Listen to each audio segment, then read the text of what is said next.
Bob, let's talk about that interesting New York Post headline that's up there today, which I have an image of up on the screen as people see the thumbnail or listen to this right now. And it was the New York Daily News, which got the headline with the Statue of Liberty with the middle finger to Ted Cruz last week saying, go back to Canada. But the New York Post has a memorable one today. Why don't you give me your thoughts on it? It was a somewhat ambivalent cover. It's showing all the snow because New York and the Northeast are going to be hit supposedly with this huge snowstorm, and it says it's whiter than the Oscars. And it was just an intriguing headline because it exposes these phony pretenders in Hollywood. I mean, Hollywood is filled with people who pretend to be something that they are not. That's what Hollywood is. And these pretenders have been pretending to be liberal and inclusive, etc. And the Oscars turn out all white. I mean, whether that's racist or not, different people have different opinions. Right. I don't seem to think so. But the New York Post headline, which was posted on Drudge, made the point, well, is it racist or isn't it?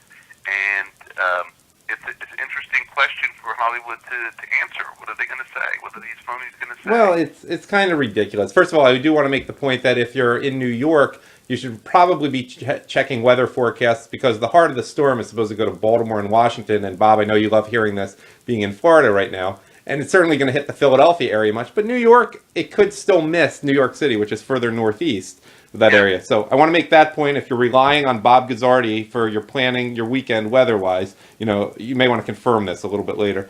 But also, with the Oscars thing, wasn't it just 2 years ago that 12 Years a Slave, which I never saw, which had mixed reaction, was being portrayed as if it was like Citizen Kane or something? I mean, they really sort of gave a little affirmative action there from what a lot of people said. And what movie are they talking about that was so great? Debbie Schlussel has made that point. I mean, Concussion supposedly was a total bore, and Will Smith was boring, and the rumors are going around that, he's been promoted all along because he's really not what he says to be, if you know what I mean, in terms of his marriage. And there's a certain powerful group in Hollywood of a certain sexual orientation that's been promoting him all those years. But that's another story that was brought up today by a transgender activist, actor, or actress, I don't know which one. But yeah, I mean, what movie? And here's my reaction to that. I have to say, I saw Selma last year, and I thought it was a great movie. Okay. I thought this was, Oscar level performance by, I don't know how you pronounce it, Oya Loa. Yeah, but Bob, Selma came out, if I remember correctly, as Rush Limbaugh pronounces it, Selma, but I believe it came out before December 31st last year, so it was eligible for last year's Oscars, not this year's. Correct. And if there was one movie that should have been, or could have been, nominated, there it is. The point is that it is all white, and, naturally, it's being called racist, but normally it's the Sarah Palin and Donald Trumps that are called racist. All of a sudden, Hollywood is on the defensive. And the New York Post, I think, now as I begin to think about it, the New York Post is making the point, it's good to see you Hollywood liberals on the defense on the racist issue. What are you going to do about it? What are you people going to say? Yeah. And everybody's waiting to see whether the blacks boycott it or not. I don't think they will, by the way, because it seems like the face of the movement is Mrs. Will Smith, Jada Pinkett Smith, and my guess is she's considered pretty annoying by the black crowd. Like, not that talented. She's making it sound like she was a big star. She's really just Will Smith's wife, and the general thought is that she's a beard anyway. I don't think she carries the weight that some others might. Chris Rock has not signed on to it yet, and I think most people find Shelton Lee, a.k.a. Spike Lee, pretty annoying. His movies certainly suck, and, he thinks that the Knicks games are about him. I'm just guessing those two don't carry as much weight as if, say, a Denzel Washington or someone who actually has respect. Denzel Washington isn't speaking up because I assume he's going to be there. And he's a good actor. Yeah, he's great. He's terrific. I mean, my favorite is Snipes, Wesley Snipes. He's not saying anything. I think all of Wesley Snipes' non-vampire movies are great. And, he's also a tax protester, went to jail. Mm-hmm. And, I admire that he stands by his convictions. and I just think he's good. I assume he's going to be there. Michael B. Jordan, the guy from the new Rocky movie Creed, which I think got some small nominations, was considered pretty good, not great. Did not get nominated, but his acting is very much acclaimed. I don't see him saying anything, but he's known for being a very good actor. So these are the nobodies who are complaining, to some extent. The point is that the Hollywood liberals now are on the defense. Yeah. And it's good to see that instead of, the Sarah Palin crowd trying to defend themselves. And I'm thinking, going back to what we said about Donald Trump and the blacks, I think there are many black people that understand that 7.5 years of Barack Obama has not made their lives any better, has not made their lives safer, especially in places like Chicago or Flint, Michigan. I mean, what has Barack Obama done for the mass, for most black people? I mean, obviously, Eric Holder and Loretta Lynch have done very, very well in those elites, those small... Oh, Michelle Obama's Princeton friend who made the incompetent Obamacare website and got paid how many hundreds of millions of dollars? Barack Obama's done a lot for his cronies. Yeah, his cronies have been great. His black cronies have prospered, but the rank and file, things are as bad for black people as they ever were. I mean, they've improved because the economy's improved, no thanks to Barack Obama. Now it seems to be crashing again. So I'm thinking that maybe there's a percentage of people that are going to break. Oh, they know that the Democratic Party takes him for granted, and they know. I think there's an appeal to Trump because he's a straight shooter and he's an alpha male, and Obama is certainly not an alpha male. I mean, just watch him throw a baseball sometime, and you'll know that that's the case. And I think there are some questions about what he was doing with, for example, Larry Sinclair all those years, and that's not too big in the black community, if you know what I mean. There's a reason. Well, there was an interesting phrase that Sarah Palin used, and again, I tell people, read the transcript, tell me what you disagree. But she said, there's no more pussyfooting around. Pussy. Well, strange word for her to use. Yeah, but Obama's not into that from everything I hear, so... No, but she's calling him a pussy. Yeah, which I have a problem with as a heterosexual male. I have a problem when heterosexual males use that term derogatorily, and also, given what's involved in childbirth, not to mention how fierce cats can be. They spend all day about killing things. I don't like the use of that term as something. Wimp. I'm not using the word. The woman is using the word. I know, but... And it goes back to the point that you were making before.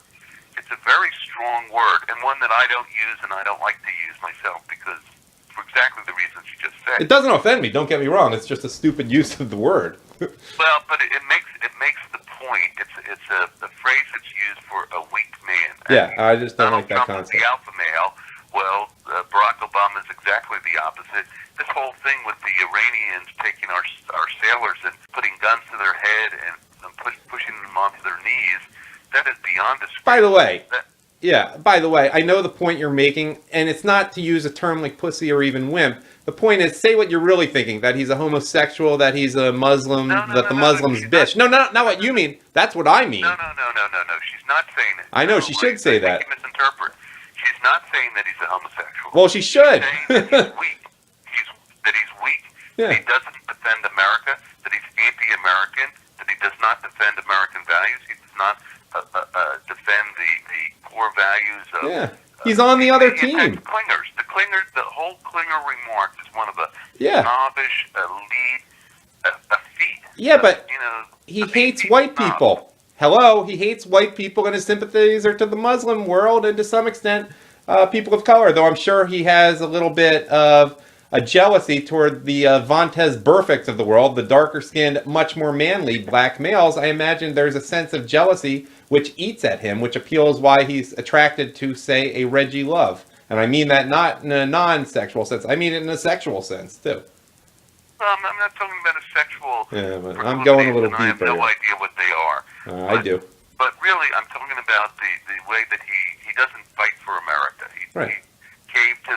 He appeased the Iranians. I mean, the Iranian deal is scary. This idea that the American sailors were on their knees to the Iranians. I mean, that has not been explained how... He's on their side, and Valerie Jarrett controls him. She's definitely on their side. Hey, let me say two more things about the affirmative action thing and sticking it to the white liberals, who, by the way, are often the most racist people of all. You know, it reminds me of like the early 70s in Boston, where you had all these white Jewish liberals, and I'm not saying this is only a Jewish thing, from Newton, who felt so strongly that the poor Irish Americans in South Boston had to go to school with blacks.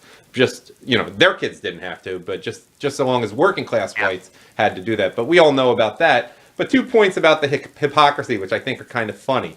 One, in the video, it seems like there's a big ivory tusk in Mrs. Will Smith, Jada Pinkett Smith's house, which is like, it could be illegal. And it's just in the back, and it looks like it's coming out of her head. For someone who, you know, well, first of all, you know, I don't know if she's a hypocrite on the environment and endangered species, but, you know, for someone who knows so much about film, at least know enough to have a camera at an angle so it doesn't look like an elephant tusk is coming out of your head. Like, look at what Doug Giles did at Clash Daily on that.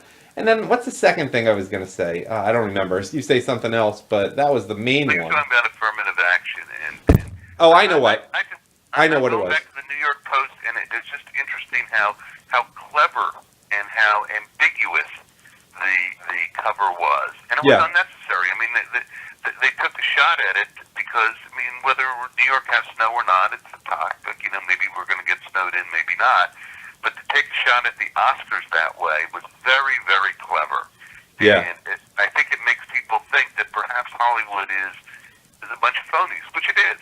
Yeah. I mean, that's what they are. They pretend to be something that they're not. That's what an actor does. Let me close with 2 points, Bob. Let me close. Phony snobs have been telling us, you know, that we're racist, clingers to guns, and murderers, and all kinds of disgusting things. Well, you know, maybe you're getting the taste of your own medicine. Yeah. My point is, these guys don't really like blacks for the most part, the Hollywood liberals, but they really don't like being accused of racism. And you know what? You think they're upset that Jada Pinkett Smith isn't going to grace the Oscars with her mediocre presence, which I'm sure, well, Will Smith, we know the rumors about him, but if those rumors aren't true, I'm sure he'd want something younger and less insufferable anyway. But regarding hypocrisy of the white elites, you know, there's a great video that my friend Gil in Lake Havasu City, Arizona, posted on my page about how working class, middle class Swedes went to the rich neighborhood where they're, of course, very liberal and very into welcoming the Muslim invaders. And they went and at 6 a.m. on a Sunday, blasted from a truck the Muslim call to prayer. And it really annoyed the neighbors there, the people in the neighborhood, of course, but they wanted the people to see what they have to deal with every day as Muslims keep invading their neighborhood, but not the neighborhood of the very rich.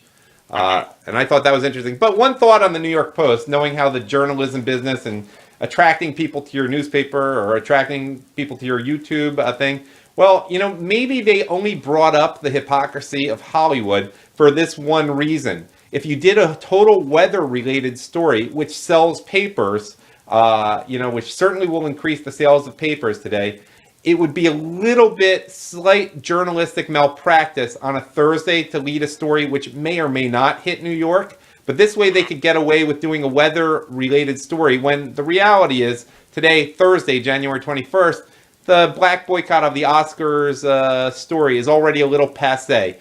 So deep down inside, I think that's what's really going on at the New York Post with this story. I just thought it was very clever and provocative. Yeah. And so you sell papers by being provocative. But again, to see the snobs in Hollywood on the defensive, that has to make Sarah Palin happy. It's a way of mixing a story that's slightly stale with the story that's slightly underripe and having a great headline today.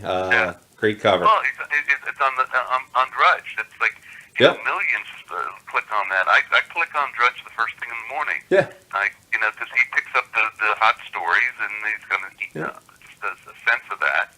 And he got this one, and something we're talking about. Major credit to whoever does. Major credit